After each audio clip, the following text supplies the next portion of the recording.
Confronting the Bully: World-Traveling 100s for Relating Through Race and Class Difference. This post opens with a few quotes. The first one is from Audre Lorde. She says, "But we have no patterns for relating across our human differences as equals. As a result, those differences have been misnamed and misused in the service of separation and confusion." The second quote is from Cherie Moraga. She says, "I keep wanting to repeat over and over and over again the pain and shock of difference, the joy of commonness, the exhilaration of meeting through incredible odds against it." My first bully was black. At least he was the first bully I remember. It was a few weeks into the second grade when he appeared not so much in front of the class as sliding along the periphery of us.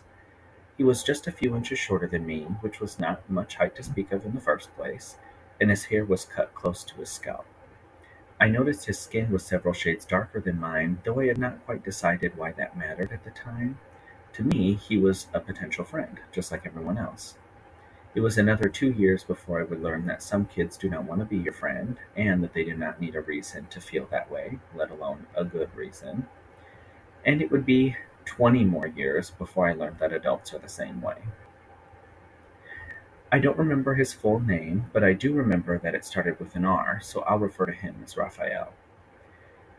It did not take long after his first day in our class that I learned Raphael was not to be trusted. He was mean. If I asked a question, he would laugh as if it were ridiculous to wonder in the first place. Either that, or I would get a curt and sometimes sarcastic response. Shortly after the day when he appeared on the margins of our classroom, I began to feel as though he was going out of his way to target me with his nasty attitude, as if I had done something to him first, and his sharp remarks were justice being served. I was confused, not only because this was the first time I was being bullied in what appeared to be a systematic way, but because he barely knew me and was already hell-bent, it seemed, on putting me down. Adding confusion to chaos, I began to observe that Raphael had the same exact Incredible Hulk backpack as I did.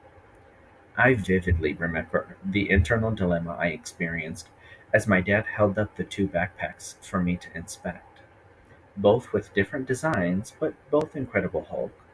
I chose the one that came with a small skateboard because I did not truly care all that much, and at least this way I got another toy with my new backpack. Reflecting on this decisive moment, however, I concluded that Raphael must have gone through the same decision-making process. Confronted by the same choice I had been, Raphael and I chose the same path. There was only one thing this could mean: we had something in common. Even in my child's mind, I knew at that time that this was not simply superficial. We had a common interest. The shape and design of the backpacks were one thing, but we both liked the Incredible Hulk. This was a conundrum indeed. My bully could, or maybe should, be my friend. Clearly, we had at least one thing in common. Maybe our friendship could take on a whole new flavor if we could talk friendly to one another. A few months later, guess who had the same exact Incredible Hulk Valentine's Day gifts as me? Around that same time, Raphael also joined the same karate class as me. With that, he had gone too far. Not only was I subjected to his scathing critique at school, but now I had to share the dojo, which is what martial artists refer to their learning space as, with this bully. Fed up with being the object of his disdain, I brought my concerns to my dad. Soon thereafter, I confronted Raphael in a playground standoff so tense I broke a sweat in the crisp spring air. After that day, he never bothered me again. In fact, I do not recall exchanging a single word with him again. From my child's perspective, I felt nothing but relief after squashing the dynamic with Raphael. I was liberated from my oppressor, and I did it all on my own, with some advice from my dad. Reflecting on that relationship over 20 years later, though, I am struck with how much it sticks with me and how vividly I remember the moment I saw his Incredible Hulk backpack, his Incredible Hulk Valentine's Day gifts, his small frame in the same karate uniform my little frame was in, and the playground the day of our final battle. The memories fill me with horror and shame. Bullying is hurtful, let's not mistake that. Equally important to remember, though, is that confrontation and anger are often responses to something more deeply seated. One's context, their environment, meets their internal neurological pathways to produce a whole range of feelings and behaviors. Oftentimes, these behaviors are meant to keep us safe. Anger, frustration, and nastiness percolate to the surface as a warning to others. Don't mess with me or you'll regret it. I spent the majority of my youth in Fort Collins, Colorado, which is where this bullying story took place. For me, FOCO, as it's often referred to by locals, stirs up feelings of contentment, familiarity, and safety. A quick internet search reveals FOCO as one of the most environmentally conscious, heart healthiest, and most dog friendly places to live in the US. The school district is well funded, and educators are relatively well supported. I reflect on my time throughout grade school fondly, as I participated in several extracurricular activities which kept me busy and stimulated my desire to make friends and learn new things. There is also one of the largest and well-performing schools in the state, Colorado State University, or CSU, located within city limits, and a downtown area so charming it inspired the layout for Disneyland, or so it has been said. These characteristics are certainly subjectively true, as I find downtown Foco quite charming, especially in the winter, and I am quite proud of the education I received at CSU. They are nonetheless not shared equally by everyone. Any person off the street could tell you that you could count the number of black individuals who live in Foco using just the fingers on your hands. In 2000, about a year or two before this story took place, out of 140,712 residents in Foco, only 1,301 residents identified as black alone. That is less than 1%. Historically, there have been relatively modest swells of black migration to Colorado, but none at the level of other areas in the country.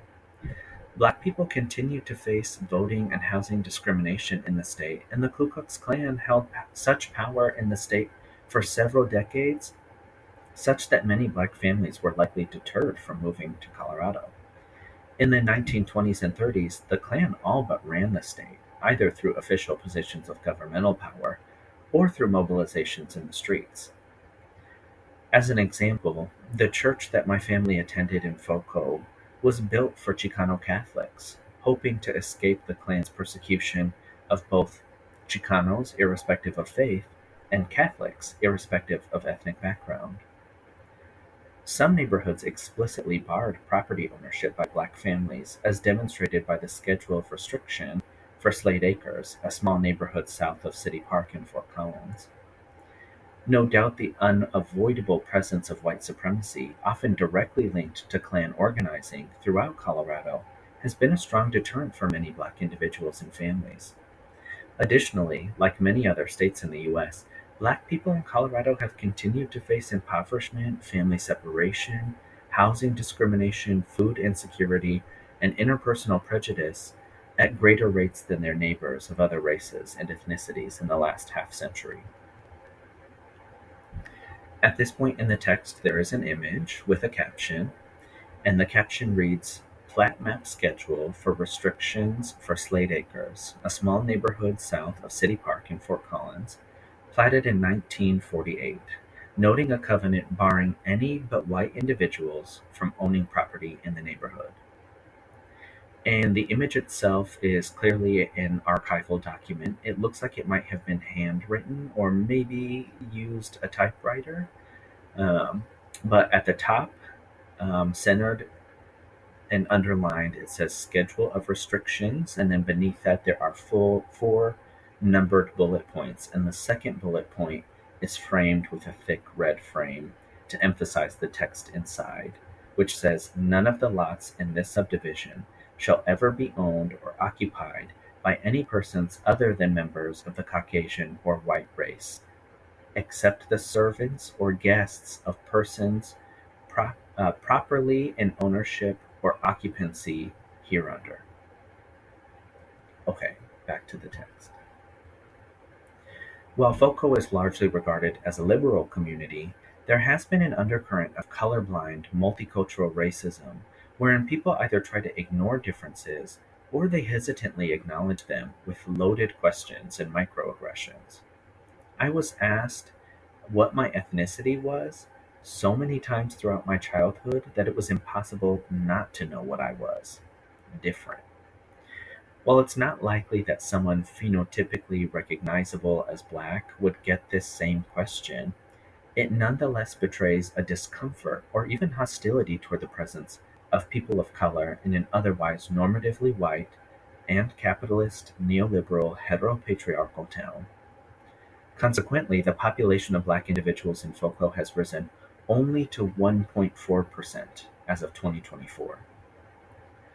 Suffice it to say, Raphael's blackness in appearance, speech, and mannerism, not to mention worldview and values, was a disruption to the white norm of his surroundings.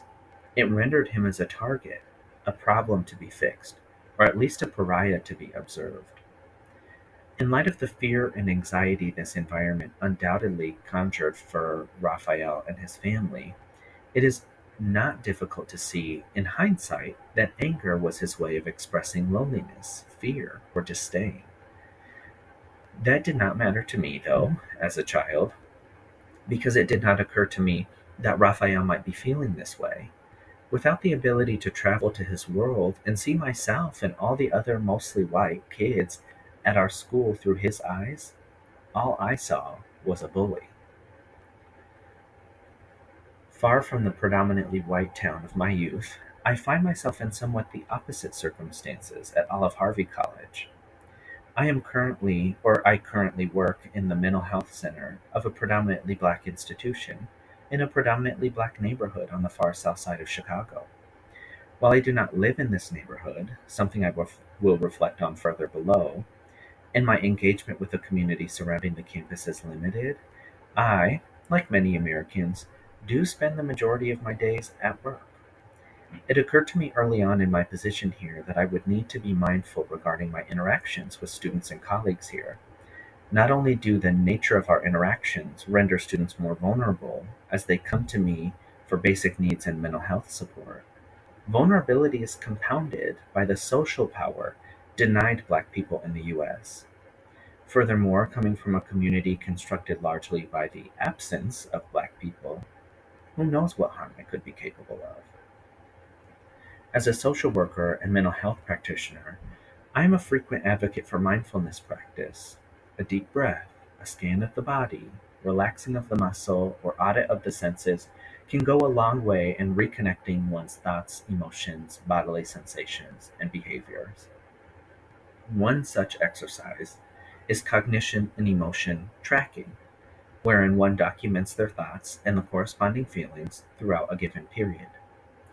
A counselor might review what has been documented to illustrate or to illuminate patterns, identify distortions, or simply gain insight to reality as their client experiences it. In my attempt to be mindful around my engagement with the campus community at Olive-Harvey College, I began tracking and continue to do so over the course of my first year here. Rather than using a worksheet, as many clinicians might suggest for their clients, I used the 100s method.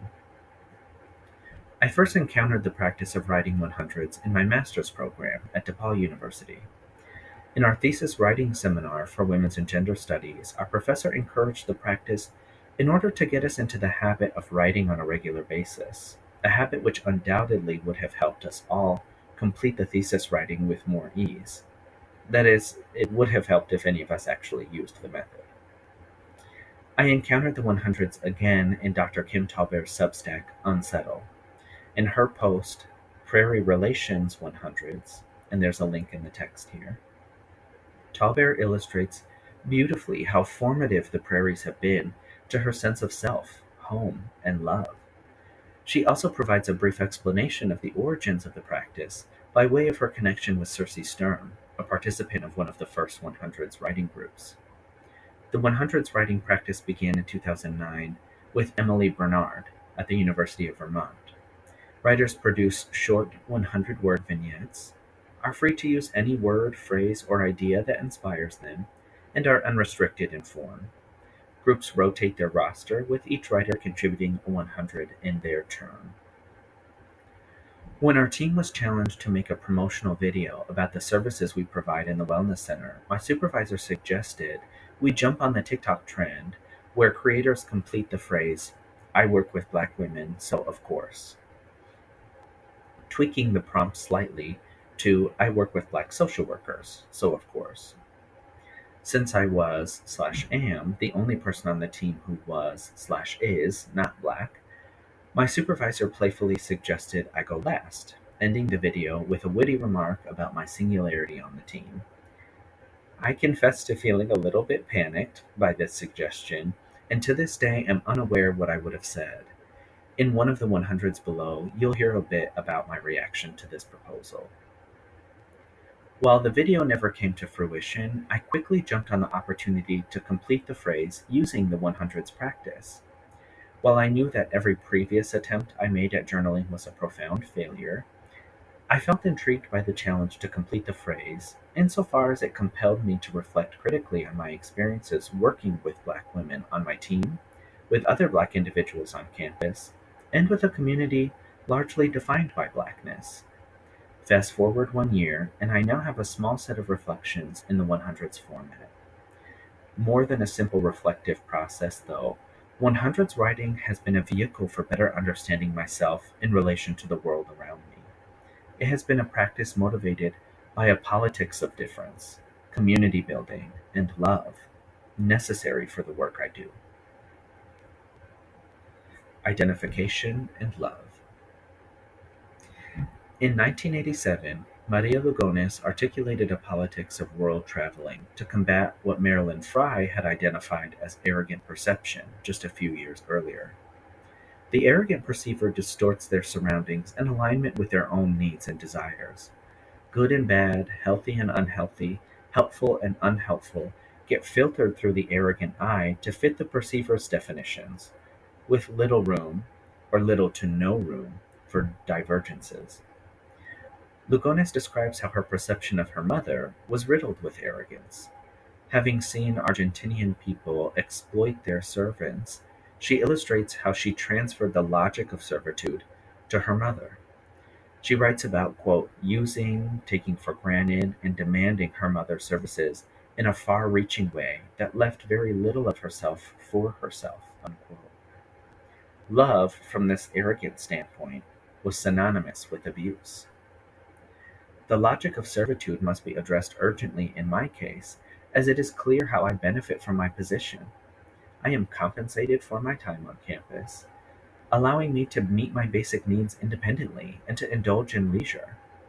Future employers may see someone who has worked with one Black community as able to work with any Black community, opening the door for me to seize future opportunities and continue to accumulate wealth. In this sense, my colleagues and the students I see for counseling and case management are rendered rear servants to my blossoming future career. Indeed, I may not have to serve them at all, not to mention doing it well, for this to be the case. In order to perceive my colleagues, students, and community lovingly, I must resist the urge to render them my servants, to transfer the logic of servitude onto our relationships. Lugones suggests that a failure to love lies in a failure to identify with the other. That in order to love her mother and not abuse her, she must see her mother as an extension of herself, insofar as she exists as a human being and not as a servant. Her mother must be complex and autonomous. They both must be, not simply an addition to herself, meant to play out her demands. It is only in this light that Lugones sees she is incomplete without her mother, indeed incomplete without other women. Loving my colleagues and students means seeing them as complex and autonomous human beings.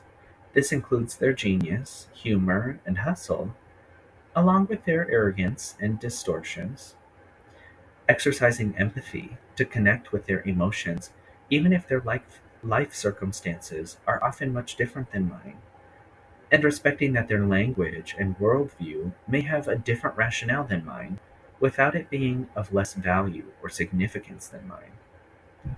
In the 100s that follow, and with all 100s in this piece, I sought less to prescribe an antidote to arrogant perception, as Lugones had done, and more to simply track my thoughts, emotions, and behaviors. Consequently, and as my supervisor pointed out upon reading them, there are a lot of unanswered questions.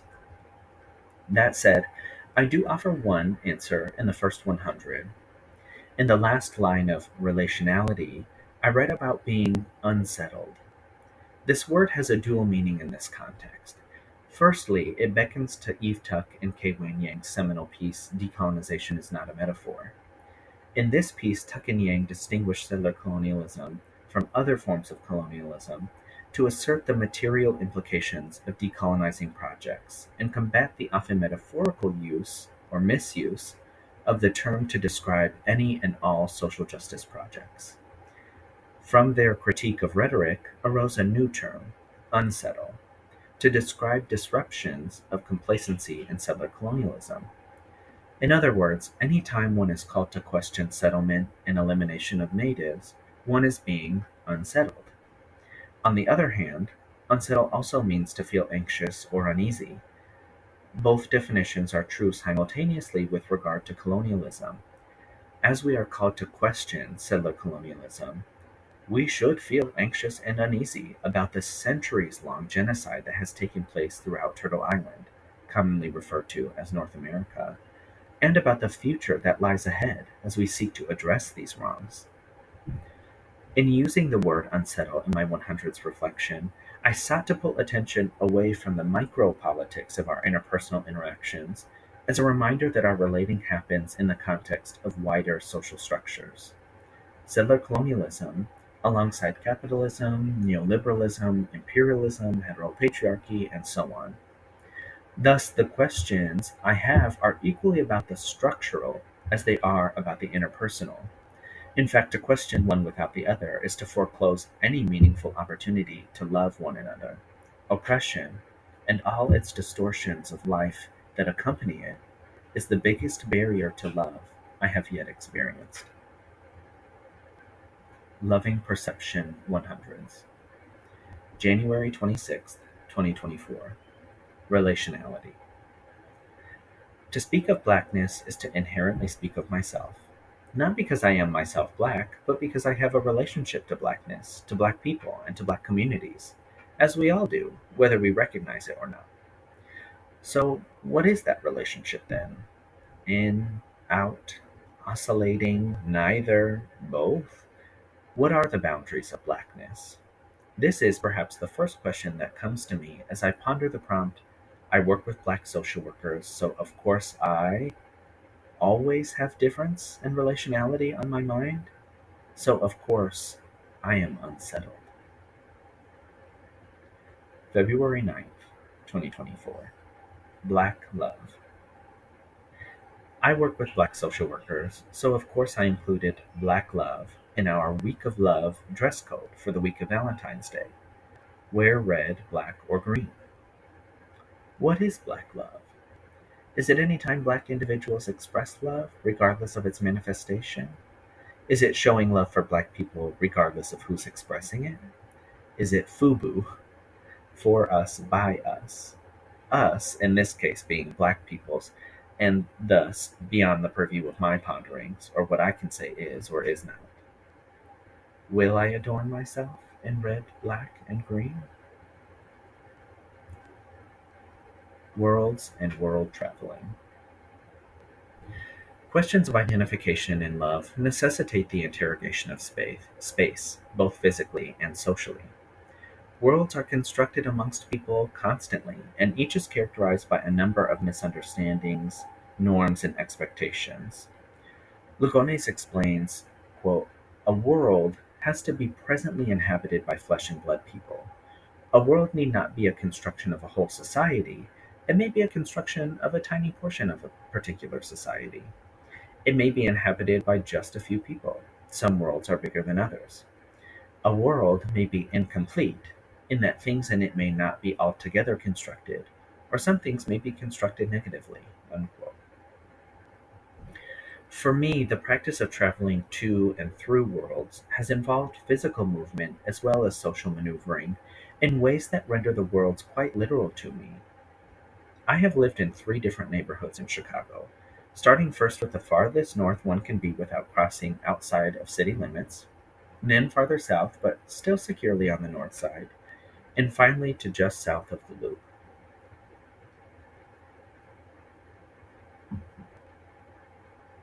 Despite having moved progressively farther south, my home and my workplace remain in vastly different neighborhoods with different sets of norms. Difference is marked most notably with regard to class in the neighborhood where I live. We have amenities in my building, such as a locked mailroom, security personnel, a maintenance person. Throughout the neighborhood, we have security and maintenance personnel who maintain the upkeep of several small parks in the area. Of these individuals, one is white and ethnically Eastern European, while the others are all black. The common perception of these individuals seems to be arrogant, as servants who simply exist to fulfill their duties as outlined by their contracts. Few conversations occur with even our white maintenance person beyond what appliance needs to be fixed in someone's condo. By contrast, Olive-Harvey College sits in a long-standing Black community and consists of several different groups, including faculty, staff, students, administrators, janitorial and maintenance personnel, security, and more. The world constructed here is inherently different from that of my apartment building due to the fact that no one lives here. The space serves a different purpose in all of our lives.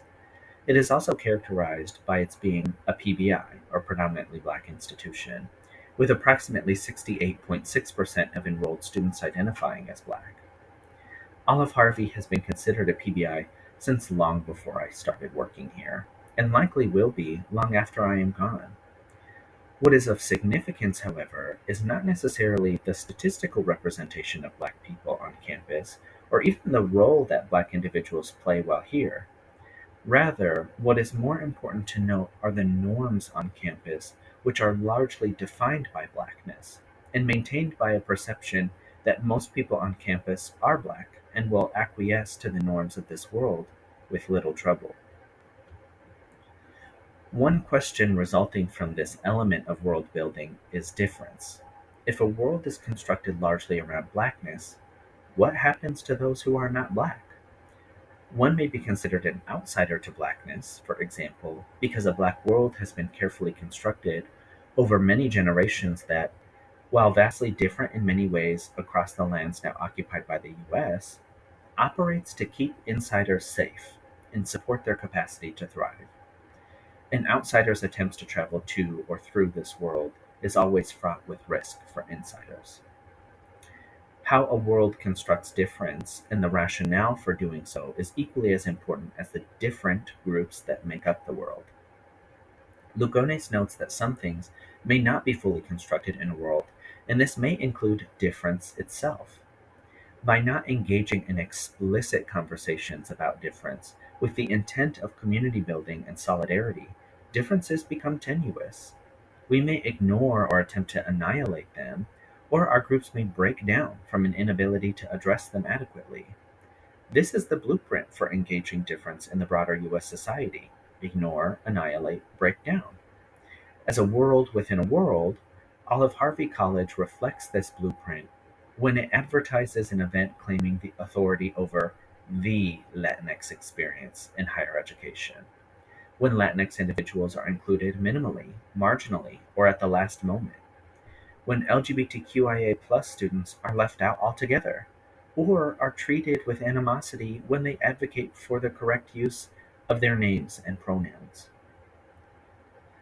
Cautious of this tendency, I became mindful of the extent to which I travel literally between two worlds, and the fact of my being a world traveler renders me differently in the world on campus. I am doubtlessly a potential threat to the felt sense of safety constructed through blackness here, while also being marginal by way of my ethnic, gender, and sexuality affect. My attempts to world travel are saturated with difference that gets rehashed on my commute to home or from home to work and back on a daily basis. Traveling Between Worlds 100s. February 18th, 2024. Tread carefully. I work with Black social workers, so of course I am in a predominantly Black institution in a historically Black and impoverished community.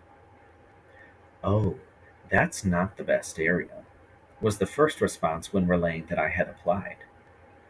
That I had no frame of reference of my own aside, this initial response was a cue to me that it may be the best place to apply.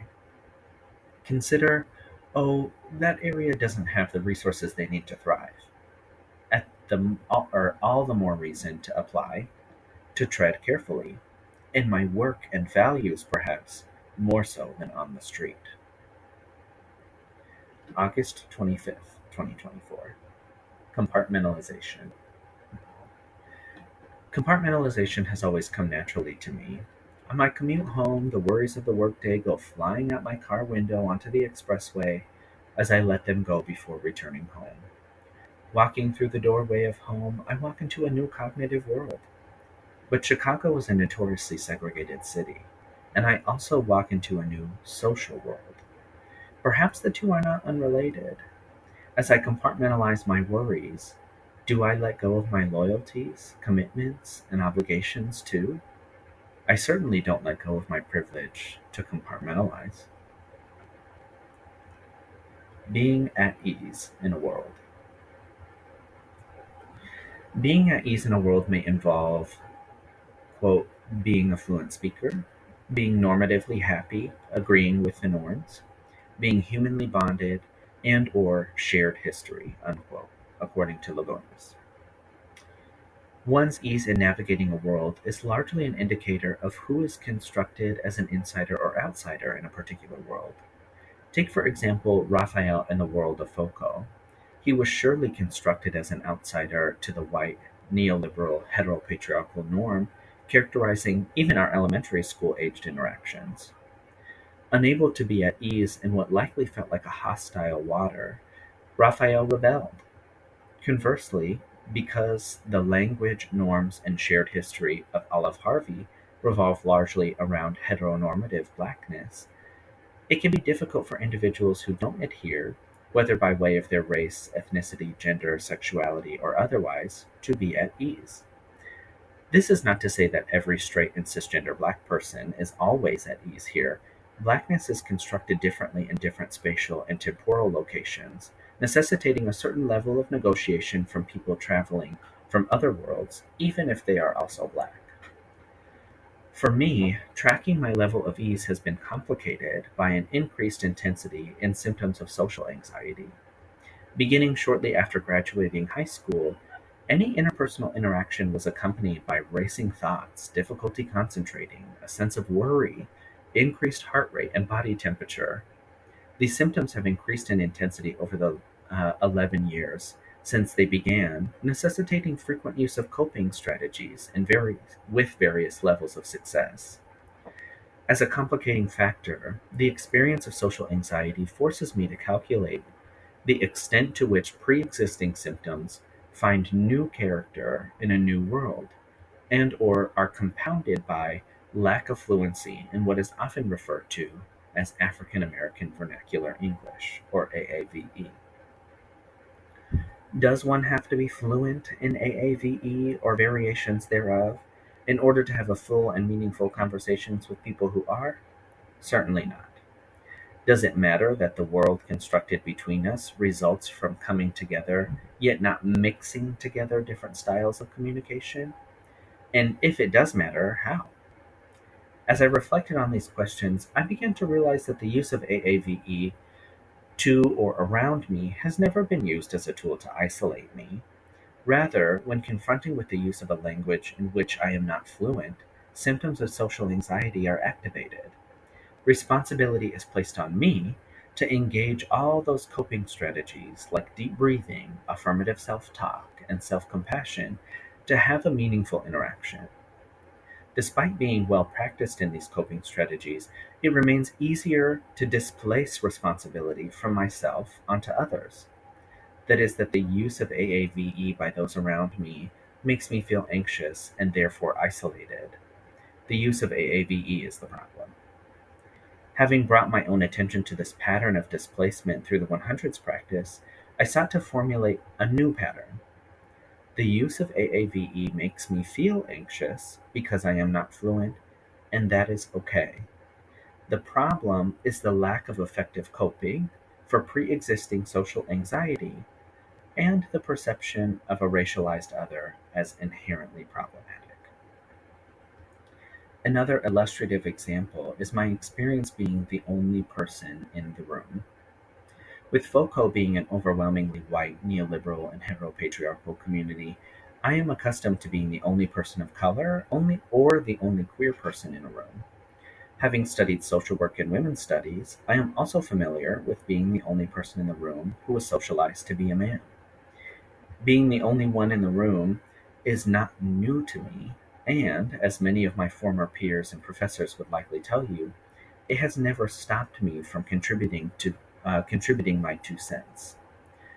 Nevertheless, social anxiety meets perceived otherness resulting from inadequately addressing questions of difference in this world in a way that tampers my unruly tongue. As you will read in the 100s below, I have hesitated to raise questions and critiques in situations where I believe I am the only one in the room. In doing so, however, I have contributed to my own isolation. Having effectively silenced myself, I perpetuated the very problem which I sought to address and reproduced a world with little tolerance for difference. Exploring E's 100s. February 9th, 2024. Vexatious.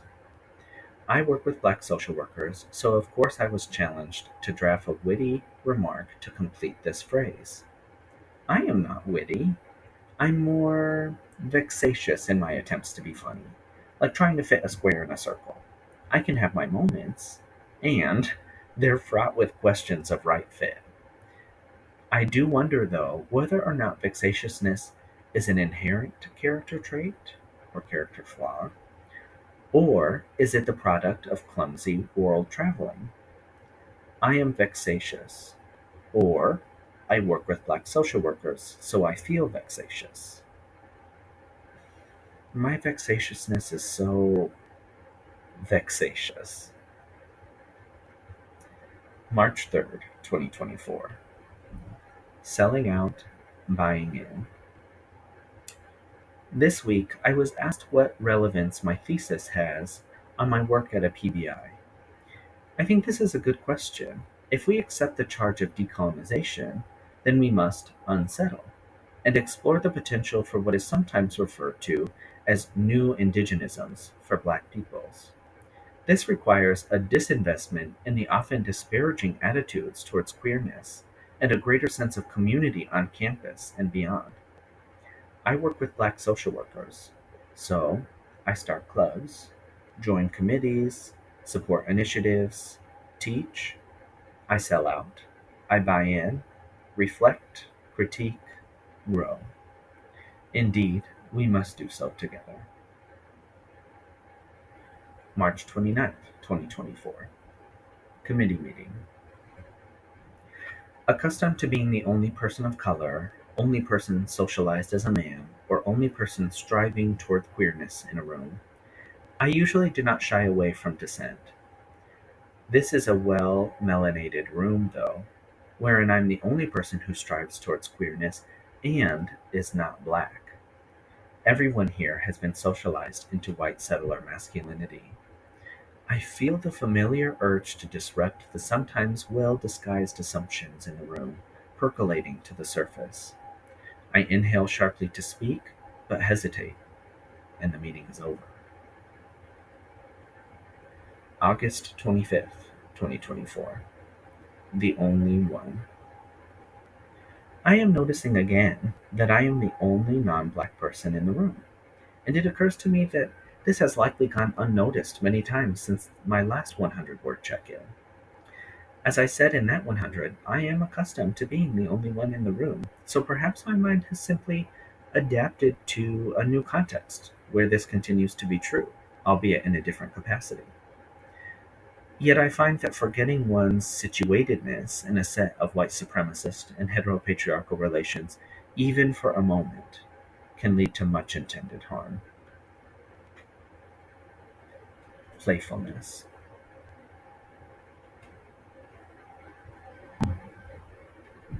Ease and playfulness are closely linked, though one can experience moments of playfulness while still not always at ease in a world. Lugones refers to playfulness as, quote, an openness to being a fool, which is a combination of not worrying about competence, not being self important, not taking norms as sacred, and finding ambiguity in double edges a source of wisdom and delight. Unquote. This definition in mind, we find that the moments wherein norms are not perfectly met, or are even challenged, can hold the most potential for playfulness. Lugones uses the example of crashing rocks together, an activity that might otherwise be mundane or uninteresting, to show that the attitude with which one approaches an activity can change the experience of it. If we can find joy in the somatic sensation of thrusting rocks, in the observation of another's body as they repeat the behavior, and the unexpected colors revealed once the rock's hard surface are penetrated, then the activity becomes playful. Thus we may find joy in tracing boundaries of blackness and the contours of difference. Traveling to and through the world of Olive-Harvey can be much more playful for all of us. This may include, as the 100s below reflect, reminders that this world is constructed by more than blackness, that the differences we encounter, as well as how we encounter them, are also at the heart of this world. Playful 100s. February 24th, 2024. Reverence. I work with Black social workers, so of course there were questions when I adorned my bookshelf with a Mexica calendar and molcajete. Pestle and mortar is the best description without diving into the historical and cultural significance of corn to indigenous peoples and their descendants throughout the Americas. Now is not the time to understand that corn is our sacred mother. The day to celebrate the emergence of corn is the day before my birthday, or that I've never eaten native corn. For the nature of its display, or from the nature of its display, you should intuit its reverence. Maybe you will feel it too. March 3rd, 2024. Space we share. Season with salt. Remove cobs cascading from hooked protrusions and strip the kernels. Crush, mash, mix, stir with a careful but firm, loving hand. The essence of our collective life lies herein. Mukahete is like the womb which nurtures sacred life, and from which my peoples emerge. Thus it is not unlike the space which we share. From hooks I acquire much of what's necessary. I work with Black social workers, so I must learn to mix various ingredients: care, affection, recognition, respect, commitment, and trust, as well as honest and open communication. October 12th, 2024. Surprise.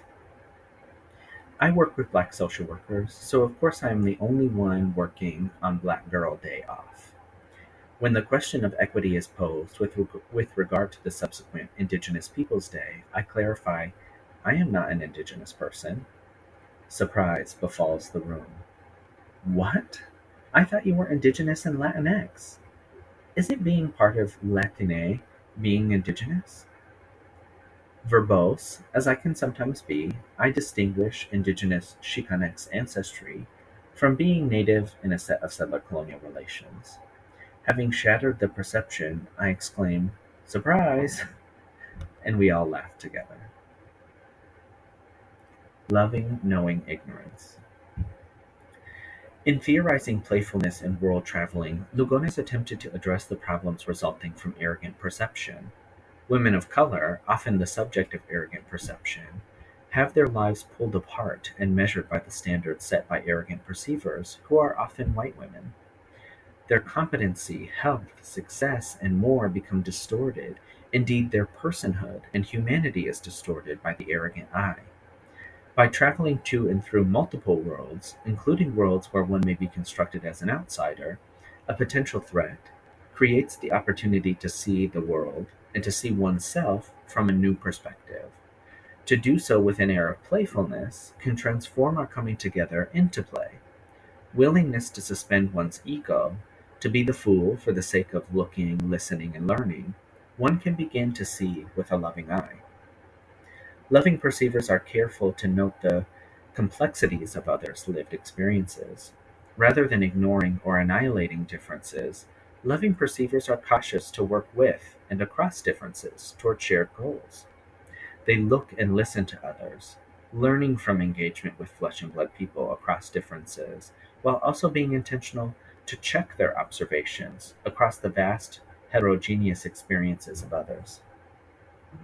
Checking is of vital importance for Mariana Ortega. In her piece Being Lovingly Knowingly Ignorant: White Feminism and Women of Color, Ortega addresses the tendency to look and listen without checking. Aware of the importance of understanding experiences of women of color, white feminists, here referring to practitioners of feminisms not explicitly misaligned or critical of white supremacy, whether they are themselves white or otherwise, will often cite the words of women of color without actually engaging their intended meaning, and certainly without engaging flesh and blood women of color.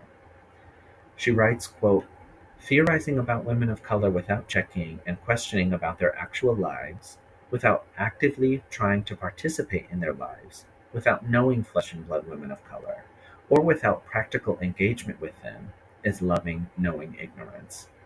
It is also a very effective way of masking the very privilege that allows white feminists to engage in the analysis of women of color. Unquote.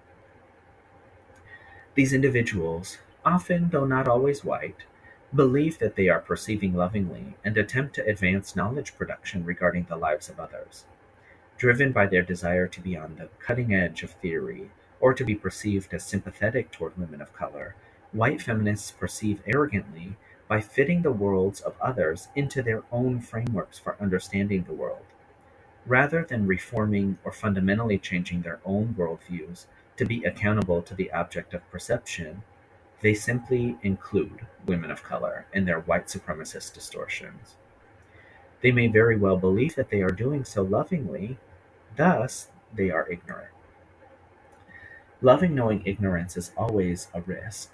Ego, reputation, clout, wealth, and so many more incentives to be perceived as progressive or radical in feminist circles are powerful motivators to look and listen without checking. As I plan for the next phases of my career, I have felt myself drawn by the desire to be looked upon in a flattering light. There is no avoiding ego. Part of being playful, of making meaning and love out of our shared experiences, is the willingness to be perceived as imperfect, to be the fool. This feels threatening to white feminists, and to us all, because our careers and livelihoods depend on it, because being the fool can mean surrendering power. It is precisely this level of importance and urgency that should motivate us to look, listen, and check, rather than to ignore or simply include. Toward material change. While world traveling may address the risk of being lovingly knowingly ignorant, the practice is not without its own risks. Jetta Moulage argues that Lugones' theorizing world traveling is predicated on the exclusion of class.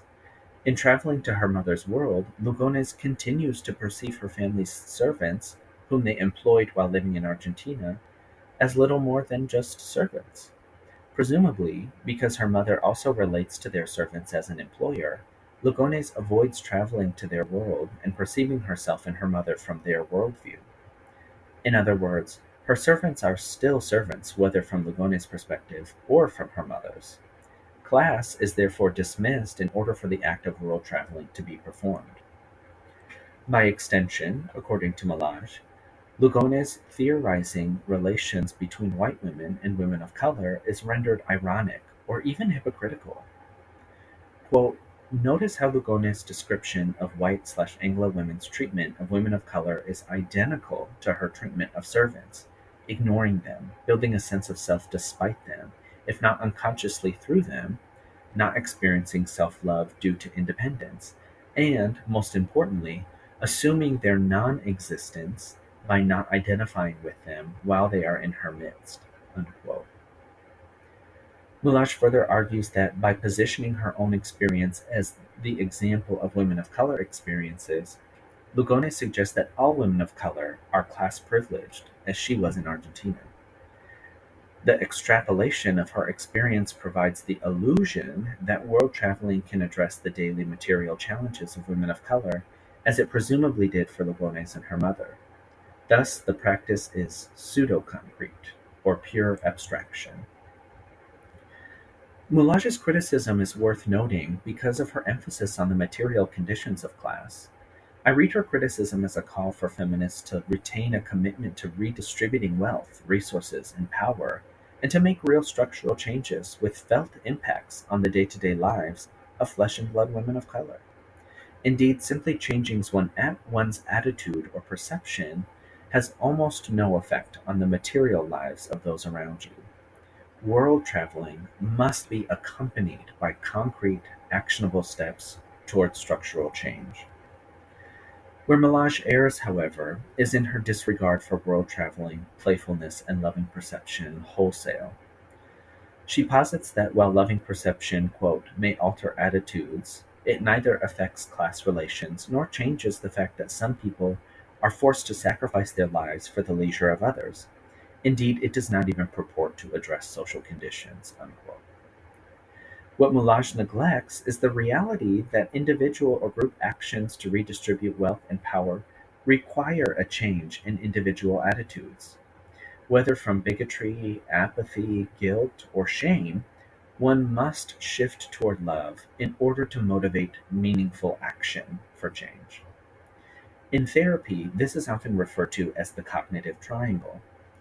Used to demonstrate the connections between thoughts, emotions, and behaviors, the cognitive triangle traces how one's perception of a situation produces a particular emotional response. In turn, one's behavior reflects both how they think and feel about the situation.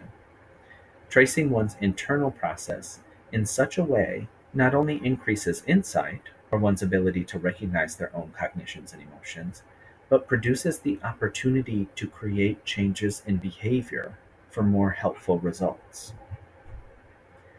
Next in the text is an image with a caption which reads Illustration of the Cognitive Triangle. And the illustration contains three black dots with white text in them. They're positioned in a triangle with double-sided arrows between them and connecting them. So the dot at the top of the triangle says thoughts, and then moving down and to the right, the next dot says emotions, and then moving to the left, it says behaviors, and then up and to the right again, it's connected back to the first dot, which says thoughts. So that forms a triangle, and then outside of the triangle, just above where it says thoughts, there's a black rectangle with text inside that says situation, with an arrow that points down towards the thoughts dot. And so what we have here is a sort of flow where we start with a situation and then we have a thought about that situation, right? A perception or a cognition. And that perception or cognition produces an emotional response, a feeling, and then that feeling motivates a behavior. And then that behavior impacts the situation, right? Which then leads us back into this cycle of thoughts, emotions, behavior, situation. Okay, back to the text. Refer back to Ortega's lovingly, knowingly ignorant white feminist. There is certainly a recognition that action must be taken, but the practitioner continues to perceive arrogantly, believing that they can know the lives of women of color without actually interacting with any or in any meaningful way, cognition. They feel emboldened, confident, and happy emotion to theorize about others' lives or lived experiences, behavior. This results in the production of knowledge about women of color without women of color. Ortega cautions that it is not enough to look and listen, one must also check.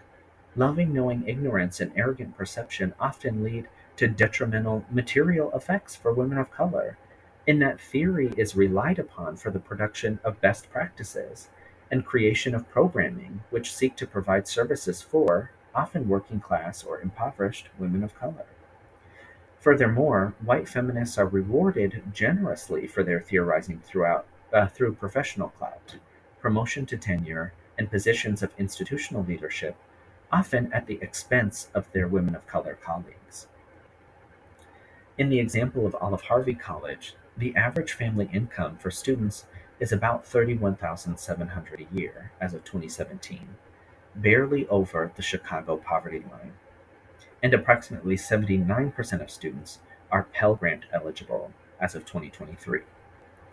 As a clinical case manager, I often meet with students in moments of financial crisis to assist with emergency food and shelter, housing and utility assistance applications, applications for supplemental nutrition assistance programs, Medicaid and Social Security income, and emergency fund applications.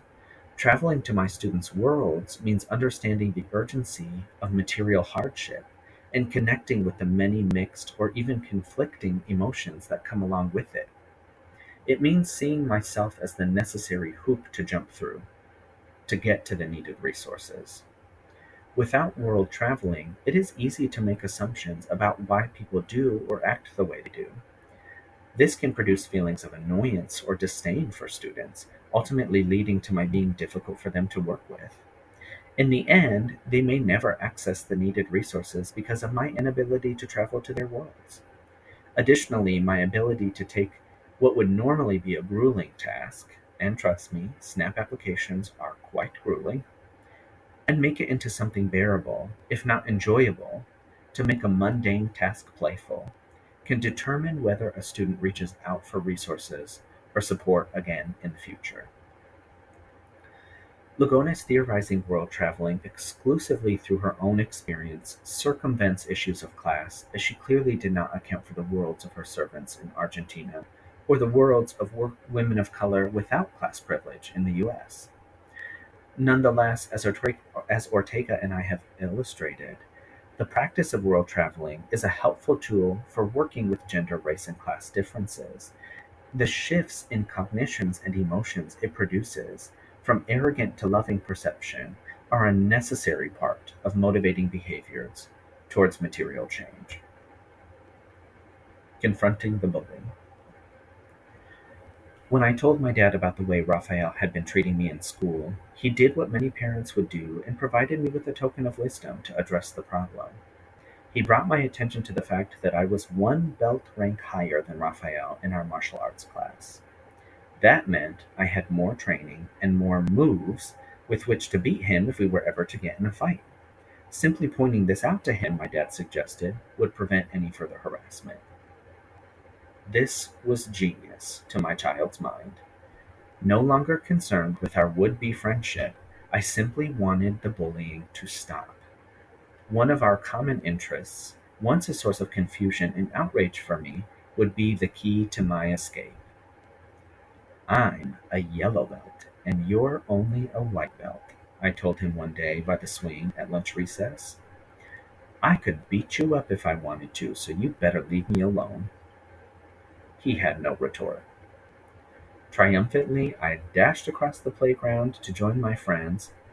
Not knowing whether or not I had been convincing, I had to play the role of a self-assured second grader, at least until I got to where my friends were playing and under the folds of their collective protection. As it turned out, I had been effective. Following our playground standoff, I do not recall being bullied by him again. In fact, I do not remember him at all after that day. Regardless of how hard I try, I cannot conjure a single image or interaction with him after that day. I do remember, though, that he was not at my school again in any subsequent years. At the time, I was a child concerned with not being bullied. In and of itself, my goal is not condemnable. I had been able to Had I been able to travel to Raphael's world, however, I may have understood that his bullying behaviors were motivated by a sense of uncertainty, unfamiliarity, and vulnerability. I might have connected with the feelings of fear, loneliness, and anxiety his experience likely produced. To be one of very few black kids at a school in a town that largely defined itself by the absence of black people was undoubtedly an isolating experience. My being a person of color may not have meant anything to him. My having multiple similar interests as him may have also meant nothing to him. It is equally possible, though, that seeing a potential ally in me, he was shocked and enraged by the fact that I behaved largely in the same way my white peers did. I do not know if he acted out towards other kids, but it is certainly understandable why he did so towards me. I thought I was confronting my bully on the playground that day over 20 years ago. Instead, I do so today, by reflecting on how my inability to perceive Raphael lovingly led me to threaten him with physical violence. Conclusion. Playfulness and love are more easily theorized than embodied. When I began working at Olive-Harvey College, I knew it would take an active effort to be at ease in this world and not to break down relationships across differences.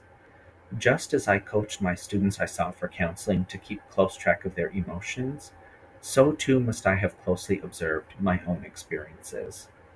Rather than thinking of Olive Harvey as a world relatively separate from me, one that I traveled to and through, defined by blackness and thereby marking me as an outsider, I strive to understand how my colleagues and I contributed to Olive-Harvey College as a world largely influenced by blackness on the south side of Chicago, yet co-constructed with all the individuals that make up the campus community.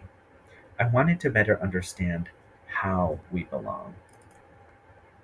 Without patterns for relating across differences, we can become our own biggest barrier to ease and playfulness. Buying into oppression's distortions, we perceive others arrogantly. Rather than extensions of ourselves, we see servants and bullies all around.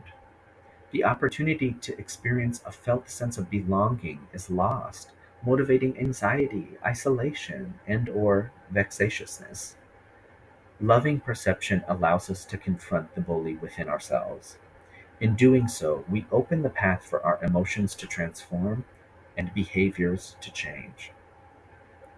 If you would have asked the second grade me, who confronted Raphael by the swings during lunch recess, if I knew how to love, I would have said yes without pause.